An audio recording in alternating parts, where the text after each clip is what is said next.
ბათუმში სომხური კომპანია კარდის წარმომადგენლები იმყოფებიან ვიზიტის ფარგლებში მათ შეხვედრები უკვე გამართეს აჭარის სოფლის მეურნეობის მინისტრთან და სავაჭრო სამრეწველო პალატის წარმომადგენლებთან.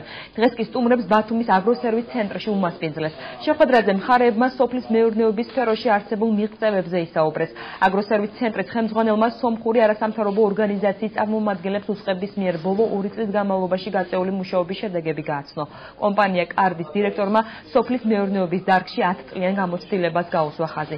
შეხვედრის ბოლოს ურთიერთთანამშრომლობის მემორანდუმს მოეწერა ხელი, რომელიც ერთობლივი პროექტების განხორციელებას, გამოცდილების ურთიერთგაზიარებასა და სპეციალისტების გადამზადებას ითვალისწინებს. Мы существуем уже около 10 лет. ჩვენი კომპანია უკვე 10 წელია მუშაობს. ამ პერიოდის განმავლობაში სოფლის მეურნეობის განვითარების მხრივ კარგი გამოცდილება მივიღეთ. თანამშრომლობ ბევრ საერთაშორისო კომპანიასა და სამთავრობო ორგანიზაციასთან. დღეს კი ხელი მოვაწერეთ თანამშრომლობის მემორანდუმს ბათუმის აგროსერვის ცენტრთან. ჩვენ არ ვაპირებთ თანამშრომლობას ერთი მიმართულებით. ვიმუშავებთ სოფლის მეურნეობის სხვადასხვა პროგრამასა და ორმხრივი გამოცდილების გაზიარებაზე.